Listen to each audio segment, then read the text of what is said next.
Town towards media, hashtag to your media, hashtag to your radio, hashtag too many hashtags, keep hashtagging it out. And we're back, man. Jay Shep, and y'all already know what's going on, guys. We are here today to talk about true Black excellence, true business, true ownership. And to be honest with you, this interview is actually kind of special to me. One, because it's over literature, it's over King's English, and my mother would be happy I'm talking to someone who's a writer like this, because my mom gets on me about grammar and stuff since I was before I could talk. So someone who literally writes for a living, that is a blessing to talk to. A person in this media game as well, a CEO, an entrepreneur, an author, overall woman who's I would just say a jack of all trades. With so many businesses going, has been mentioned on some of your favorite sites: CBS, NBC, Fox Soul, TV One, Forbes. I said Forbes. So I just for the young ones who was listening who were around my age or younger, look, Forbes, and that's not slight. That's a big one. So I just want everybody to, while you're in your house and you're watching this video, you're drinking your little tea, to make some noise internally for Dr. Pamela Gurley. How you doing today? Hey, I'm good. How are you? I'm doing good. You know what? I feel blessed, Black, and highly favored, so I cannot complain. Hey, amen. Thank you so much for having me on. I appreciate this. No problem. Thank you. And it's crazy that we're doing this interview. So for my people who know, I did my first venture to LA not too long ago, and that's actually where we met. And that's how this was set up. And I thought it was a great thing. Just in general, I was soaking up knowledge between you and your publicist and just having a conversation there. So first things foremost, before we even start the interview, I just want to say thank you. Oh, you're welcome. But likewise, it's platforms like this that give me, as a Black woman and Black entrepreneur, opportunities to extend our voices out there. No problem. And so the first question I do want to ask is, writing is it's a niche thing. You either have to really love it or it skips you. So what got you into writing, and what made you be like, you know what, this is my thing? No matter what part of writing, I just love to write. What got you into writing? So weird, because growing up, I was writing poetry, short stories, different things, but my sister also wrote. So it was one of those things that just came very, very natural. I was an avid reader growing up as a child, and even an avid reader as an adult, until I started writing more. School has a way of limiting what you read, but it reinforced me writing. I also recognized that I loved writing more with every degree that I received. When I was in class, I still am a horrible test taker, but you give me something to write, easy. Yeah, it's very easy. So I never minded whenever I had essays, because I knew that whatever I got wrong, I could get my points back just from the essays that I've had to write. So needless to say, as I was going to school, doing my master's thesis was a cakewalk for me. Mm-hmm. Doing my dissertation, while it was hard, it wasn't as bad for me because it was writing. The coursework that I took along with it was just a lot more writing than I would normally have to put out, and it was time. So some things, it taught me about being able to put out a lot more content in a very short period of time. So for me, writing became extremely natural from a young age, and came full circle when I started writing business plans and all of those things. And then I decided I had an opportunity to add to my company blog writing and writing articles and website content. So you get to expand your brand as you develop different niches, as you would say, for my business. So it morphed from one thing with just writing poems to, actually being a technical writer, writing much more diverse things. Right. And that's great to hear. Literally, even before we turned I wouldn't say the camera, before we turned the Zoom on, I told you, like, you're a writer's writer. And what I'm thinking about that is now is because what I think about that now that you just kind of explained is like you not just one aspect of writing. It's like, you know, okay, I can do the creative. You know, I love poetry. I'm gonna go write over here. And I can write these business plans, or I can write blogs, I can write everything else. Even, you know, we're gonna get into it in a second, you're an author over books. And so what is it just because it's like, okay, I can do this, I want to try this, or I want to try this? What made you just start taking like the leap of faith and be like, you know what, I'm good at this, but I'm gonna try this now, or I'm gonna try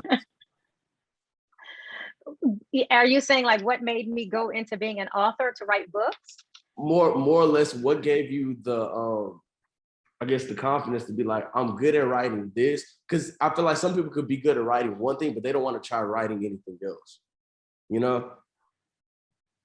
Well, I think being a technical writer, and when I was writing, I guess business plans, you're writing specific content for a business. You're helping them brand, their branding strategies and all of those things.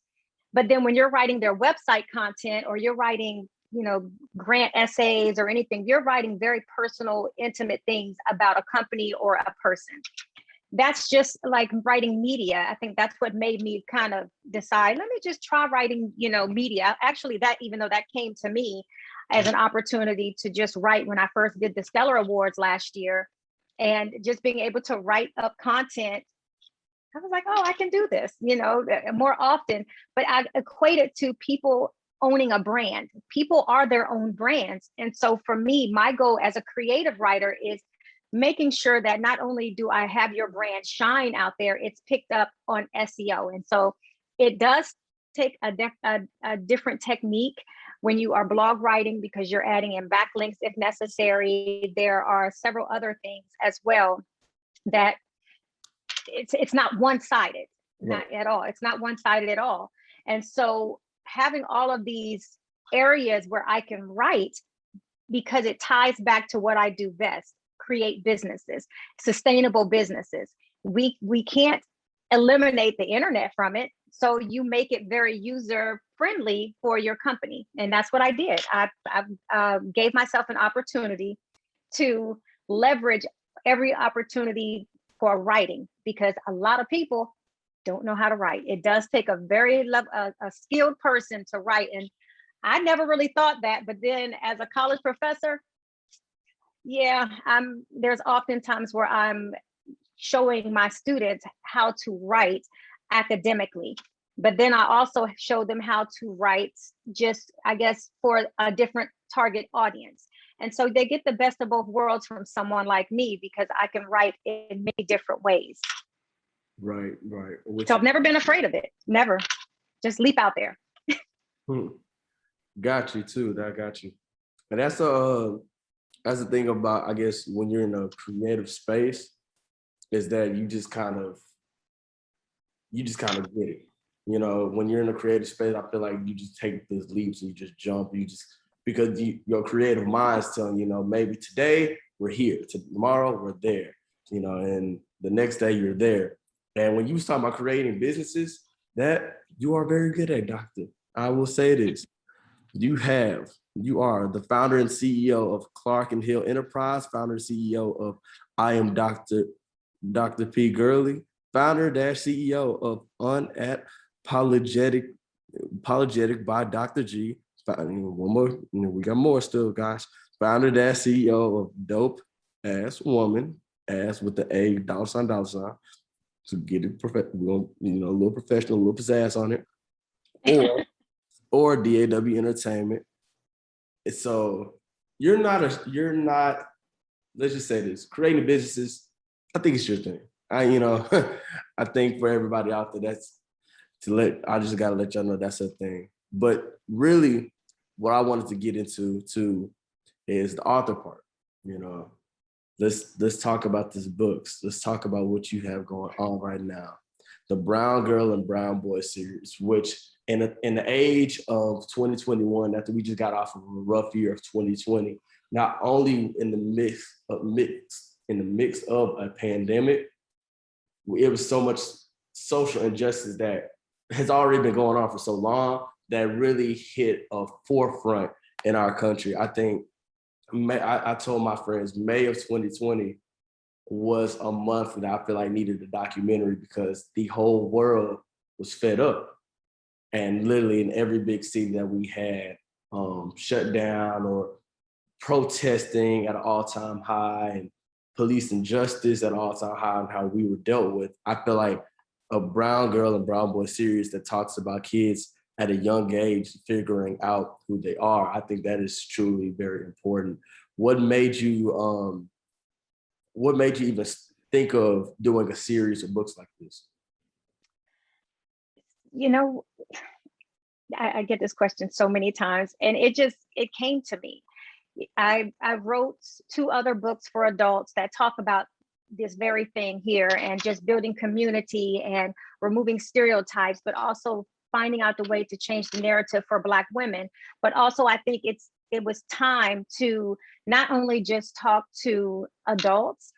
In my first book, I talk about how society broke me as a child, trying to figure out where I identified. I mean, of course, I have curly hair and all of those things. So it's, what are you mixed with? What is it? I don't feel like I have to be mixed with something. I don't feel like I have to say or state who I am and what I believe in. I should just be able to be, especially as a child. Just let a child be. And so even growing up like that, I thought about how toxic that made me. But then I also look at the world we in. I didn't have social media. I mean, yeah, MySpace, but I didn't have social media right in your face. Yeah, that's how old I am, back in MySpace. In really truly influencing the way that I thought about myself. I didn't have that. It was really social sites to have fun and connect with people, but it wasn't there was not bullying that was really taking place, not the way it is now anyhow, or I was never really exposed to it. So when I looked at the children, I have 5 nieces, I have 5 nephews, I'm watching them grow up, and I'm watching all of these different dynamics of kids not really knowing how to love themselves. I wanted to create a series that would talk to them and give them real representation. And I don't mean representation because, oh, I see myself as Black or I have the same hair. I wanted kids to love themselves from the inside to the outside, no matter what color they are, really. But the emphasis, my children that are on my book are brown girl and brown boy. Didn't want to give them any names because I did not feel like a name should have to necessarily define how you feel about yourself. So I created this series to culturally enrich our Black and brown children, to let them know when they walk out into this world, they belong. When they walk out into this world, they matter. They can walk out into this world boldly and confidently, loving themselves and not worrying about all the other things that's out there that's trying to break them. No, that's beautiful for sure. That's beautiful for sure. And I really do love what you have going on here with the Brown Girl and the Brown Boy series. And I think really where it hits home is, like you said, you have the nieces, you have nephews. I have cousins, I have little cousins, even some older cousins. And it's kind of like we all grew up with the social media era. My little cousin who's born, she was born in 2001, 2002. That's all she knows. I just had one of my friends, his little cousin, he just came on the show because he has a business the other day. And he was like, he said, hey, Chef, y'all a generation. He said, it's only like a 5-year difference, but it's in 5 years, it makes a big difference. He said, well, y'all generation, y'all grew up with a tiny bit of time without social media. Like that came in y'all lives. But for him, when he got to where I was in high school or where I was at his age at a certain time, that's all he knew. That's all they knew, which was social media and how to move like that. So telling people how to self-love first, because self-love is the best love, I think is a great message that you have going on for the youth and for people that look like you and I. Because this world, I think, you can get, I could be wrong, but I think this world out here it's a tough one that we all live in. And it's a confusing one if you don't have a sense of yourself. It's an insensitive one too. That's It's a very very insensitive world. You know, it's, with, I mean, you have people fighting for multiple things. And, you know, so I look at, you know, children who are having identity issues, who are trying to fit in, but are afraid to say. I look at children who are just, are are mixed and walking to classrooms and walking and feeling different because they're like, well, who do I want to hang with? And will I be ostracized if I hang with such and such? Would I not be considered Black if I hang with the whites? Would I not be considered white if I hang with the Blacks? Because I have biracial nieces. So this is why I think the message is so important in these books, just to say, love yourself for who you are, be self-aware, but be confidently self-aware. That's true, and that's true. And so I'm gonna need everybody. I'm getting a copy of these books. So definitely getting it for my family. I'm gonna need everybody to go cop a copy of these books. We could talk about this topic all day. It's one topic I'm actually very passionate about, which is kind of like the self-love aspect and aspect of, you know, social media doesn't define who you are. But I want to bring up a conversation we had actually a couple weeks back when I was in LA, because I think it'll be a great thing to talk about to an audience who's listening here. You are a woman who started many businesses. You are what I would really say, you know, black girl magic or Black woman magic, and who started multiple businesses, and you've created your own rooms, your own doors, and your own lanes. How important do you think it is for just people in general, no matter race, no matter gender or any status? How important do you think it is for people to start owning their own crafts or owning their own content and creating their own lanes, opening their own doors? So I'm gonna say I'm not necessarily pro business. So I will say that because I think one thing, if I said everybody should go and create their own business or create their own lanes, there are people who are comfortable working for someone else. I don't blame them because it takes a lot of work. It takes a lot of discipline. It takes a lot of commitment, and it takes a lot of just money, quite honestly, to have a sustainable business, because you have to spend money to make money. You're going to do a lot on the front in order to reap the benefits on the back. I was recently running, and I'll equate it to this. I've been working out pretty consistently, just 30 minutes a day. And I started about 2 weeks ago. And I realized that when I did my first 30-minute walk, I did just over a mile and a half as I walked. Well, last week, I realized I got to where I'm doing 2.5 miles. I consider that that's just like business. It's going to be a slow progress. It's like training yourself for a marathon that's never ending. Because even if you can do 26 miles, what's going to happen is you're going to try to get better with your time. That's exactly what being in business is. It's disciplining yourself to do something every single day. It's making sure that you have a solid foundation and a solid plan before you even enter into business. I consider myself a consultant / a strategist. And I say strategist because a lot of people just walk in with an idea, but with no strategy. Right. They walk up with a concept and no strategy. They have goals, but no strategy. Right. So one of the things that I do in order to have an effective and sustainable business plan, I want to look at what your strategy is. I want to look at what your concept is. How does your concept make this strategy realistic? And if you don't have a strategy, let's develop one. Because if you can't execute that strategy, it doesn't make any difference. I always say a business plan doesn't do the work for you. You have to do the work that you put in that business plan. So I can write something all day long, but if you can't implement and execute and then redefine it, then you paid me money for no reason. You would have paid anybody any money for no reason. And if you choose to write your own, then you've wasted time, and time is money. That's how I feel. My time is my money. So you have to keep that mindset that in order to be effective, you have to do the work, consistent work, even when you're tired, even when you don't feel like it. Mm-hmm. I'm 100% entrepreneur. I stepped away from the federal government to work for myself last year as a senior level federal employee. Mm-hmm. So I took a hit. I took a hit, but I also was smart enough to say, you know what, I'm betting on myself. So if I don't work, I don't eat. I carry that mentality that there's never going to be a slow day.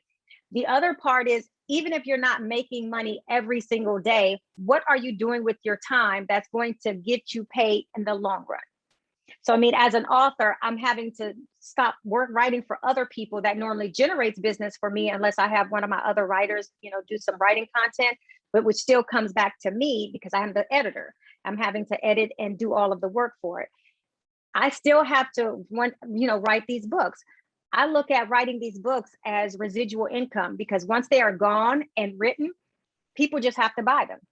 I have to promote them. I'm having to pay for promotions and all of those things. Being an author is being in business. So if there anyone out here that says, oh, I'm just an author, you're still a small business owner as an author.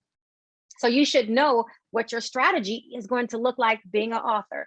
Right. So I know people who are in business and they treat it like a hobby. And that's not being in business. A hobby doesn't get you sustainability. My company this year my first one will be 4 years old. And the only reason why, I'll be honest, that I have 4 companies now is as I've grown in my entrepreneur career, I can't have one business oversaturated with everything else. So I had to break apart being a writer. That's my writing company, technical company. That's my main bread and butter. But I'm also an author. So my author, which generates income differently, I have to record it financially for tax purposes differently, because it's not in the same career area, so to speak, as Clark and Hill. So it generates its own income. Right. I pay IRS. It has its own EIN. So that's my second company. Dope Ass Women Entertainment. I had no plans on being a media journalist. Sure, I had a podcast, I had a YouTube series, but those oversaturated me as an author and a speaker. So I created Dope Ass Women Entertainment as a platform for me to put all of my media stuff on. And when I start doing sponsorships and all of that stuff, it will start generating its own income. Guess what? It's media. It's not writing, it's media. So I was smart enough to just put that over by itself. Unapologetic by Dr. G is actually my apparel brand that used to fall under my personal brand, but the storefront took a life of its own with everything. So it's also a registered trademark. Since it was a registered trademark, I decided to make that a storefront and a business on its own. So all of mine fit under the umbrella of what I do. Is just breaks apart how I receive money for everything for tax purposes. So yeah, yes, on one hand, I do have 4 companies, but it doesn't interfere with me having to stretch myself thin. Right, because you just kind of basically all the stuff you did, you just kind of broke it down and put it in categories. That's correct. Yeah. For tax purposes. Right. So if anybody is out there that's just saying, oh, I have a business, I'm selling candles, and then I'm doing carpet, what is it? Being a carpenter. Mm-hmm. 2 totally different things. You might want to consider breaking those out, even though so that you can monetize on both areas and consider that residual income that's coming in, depending on, of course, how you're doing it. Instead of like jumbling it up and then getting confused. Yeah. Back in. Okay. It makes it much harder as someone like me that's going in and writing your business plan. It makes 0 sense to an investor. It doesn't make sense at all. So if I'm sitting here and I want a grant or I want money for my tech writing company, and they look at this and all I'm speaking of is being podcaster, doesn't fit well. And then you also have all of these different categories. It makes it far more expensive because you have to do market research on every single one of these brands. Okay, so I just took a whole bunch of mental notes. I was mentally right, but I was definitely locked in. If you were a business owner or anybody who's just interested in even starting a business, that snippet right there gave you a whole bunch of game that you probably got to pay for on another site. So or talking to me, you probably do. So you're getting some free gems right now. So Doc, thank you. So I want to actually go back to when you kind of dropped the bomb on for my segue, but we were talking about your leap of faith moment. You stepped away from working a federal job last year. Talk to us about the feeling of the leap of faith, because sometimes it's easier said than done that you're going to step away from something that you've been doing for so long, stability, to really follow your heart and follow your dreams. So many people will be like, I should have did this, or I could have done that, or I wish I did this. What made you said I'm not gonna be a woulda, coulda, shoulda, and you just, just did. So I would say, first of all, I had a 2-year plan, a 2 or 3-year plan before I was walking away from the government. And that plan escalated up 2 years earlier. So it was definitely not a plan. I can't say that I was financially ready to move, but I was. I mean, I had well off invested. I was a budget, I was an agency budget officer when I left. So I was going to the Hill and justifying budgets and all of that stuff. So I was my agency head financial person. So I spent 14 years doing that. So money, I know I can all, that's what makes me real effective at understanding and looking at money when I'm developing businesses and cost comparisons. So when I walked away, I woke up one morning and it just hit. And it was, that conviction was so strong, like super strong. It woke me up out my sleep and was just like now or never. And I called my mom that morning and I said, I need to talk to you. Here's what I'm thinking about. She said, what? I talked to her and she told me, and I would never forget this, and I will always have this in my mind whenever I call her. She said, if it's always one thing I admired about you is that you was never afraid to take risk. And I was like, wow, okay, that hit me differently coming from my mother, who I've always just considered someone that was a risk taker as well. But she said that she always played it safe when it came to her career. Yes. And not me. I've never been afraid to walk away from jobs. I've never been afraid to just try different things. I also thought to myself, well, I'm tenured in the federal government. I can always go back. The conviction was so strong that there was that inside of me that said, you're not going back. That hits a little differently when you feel like you need a backup plan, and then that backup plan automatically saying, nope, no. So when I gave my job 3 weeks notice and I worked my ass off for 3 weeks. I literally worked down to the day that I left, which was on a Saturday, and I was still working that Saturday that I left. A matter of fact, they had cut off my internet or my web abilities for my job, and they turned them back on so I can finish projects. I was really good at what I was doing. And so I just walked away. Was I scared? Certainly. I certainly, because it's unknown. You don't know what you are walking into. Right. What I will say on the back end is November, basically November 8th, which is my birthday, would be my 1-year anniversary since I started working on my own, which was a Sunday. I have published, oh my gosh, 2, 4, 6, 12, 13 books this year. I have the 2 children's books that I have are all now published in English, French, and Spanish, which gives me more, even though they're the same books, because they're published with different ISBN numbers, they consider different publications. And I'm also, wrapping up an anthology book, and I might have one more book that I might bring out this year or drop it, January 1st, which has to be written this year. I have been able to do some absolutely remarkable things, interview some of the most amazing people. And I would have never had that opportunity had I not taken that leap of faith to bet on myself. By the way, let me also say this. Have there ever been times where I feel like I've not made what I made when I left the government? Although I had a great financial savings account and all of that stuff, still money goes and you're investing in your business and all of this stuff. And I'm thinking, I might need to get me a job. And I'm going to tell you, when God gives you vision, he gives you provision. Because in times when I felt like, okay, I'm cranking out all of this stuff and I'm not able to bring in as much income right now because my focus is here, God has made ways. I get big, expensive projects that come in that basically gives me the money that I was losing out all this time because I was working on myself, working in whatever he gave me, because I had no intentions on writing any more books, definitely had no intentions on writing a children's book. And here I am. So sometimes in order to get what you're supposed to have and that purpose that's going to catapult your life, you have to be able to listen to your spirit, bet on yourself, and walk into that unknown, scared or not. Yeah, though I walk through the valley of the shadow of death, I shall fear no evil, for thou art with Yeah. me. Yeah. That's great. Now, and I think that's really inspirational for myself. I know whoever's listening to this, when they listen to this, they'll feel inspired too.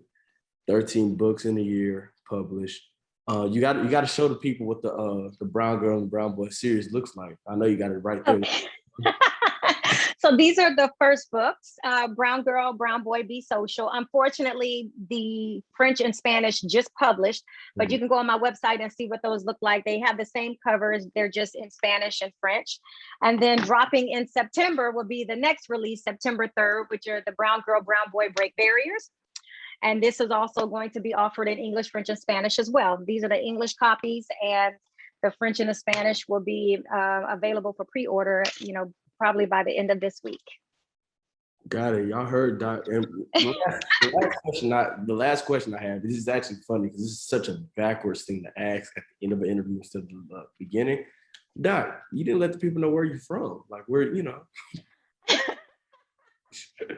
So I'm a military brat, but between Georgia and Washington, D.C. is where I was raised. And so I spent my school time in Georgia and my summers in Washington, D.C. Both great places. I just had to give people a little context of where you're from, we grew up a little bit. Yeah. Because you got so much that you're doing. I don't want to at least talk about, had to at least bring up where you're from. But oh yeah, Doc, this has been a great conversation. You got to let the people know your social medias. Where can they find you? Where can they tap into everything you got? Okay, so all of my social media is IAMDRPGURLEY. I am Dr. P. Gurley, and that's literally on every platform, including YouTube. Also, you can follow Clark and Hill Enterprise on Facebook and Instagram, and I think it's Clark and Hill ENT on Twitter. And you can follow the Brown Girl, Brown Boy series at Brown Girl and Brown Boy series on IG, Facebook, and I think on Twitter it's I don't manage that page, so I am so sorry, but you can you can look up Brown Girl, Brown Boy, and I think it's like BGBC series or BB series on Twitter. So I'm still getting the hold of all of that stuff. You can also connect with my podcast, Herspiration Happy Hour, on all major platforms and on YouTube.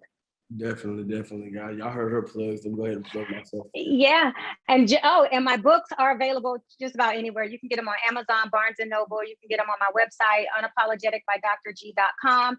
But they're international as well, so you can get them. They're available everywhere. That means if you look her up, you will find them. That's oh yes, you. That's the subtle flex right there. She's like, basically, we're international, so if you need me, I'm there. Yeah. And so let me go ahead and put the little plugs in for myself for any, Dr. Gurley fans. Y'all want to tap into Talented Ones, please. My social media is personal. My personal Instagram and Twitter is at @King_J Shep, JAYSHEP. And my business page is on IG is @_Talented Ones_. That's at @_talented ONES_ on IG. And on Twitter, it's @talented_ones. We need to run up those numbers. So we just need to run them up. We do follow back sometimes, depending on how we feel. But subtle jokes. I kid. But I just wanted to say thank you so much for sitting down and taking time out your day to talk to me. I think this is a very inspirational interview. I think you gave the people a lot of gems, a lot of information, especially entrepreneur tip, leap of faith tip. The thing with my company is actually, you know what? We cannot end this interview yet. You know why we can't? You know why we can't? This is my final question. I ask everybody this question on this show, so I do have to ask you this. So this hoodie that I have on says, which one's more? It says the journey greater than the destination. Honestly, that's just how I personally feel. That's the motto of my company, Talented Ones. So I do have to ask you, which one to you has been more important on your business journey, life journey, or just in general, how you move throughout your days? Is it the journey that you've been on to get to where you're trying to go, or is it the destination, like the feeling of accomplishment or the feeling of I did this, I got here? Which one do you prefer?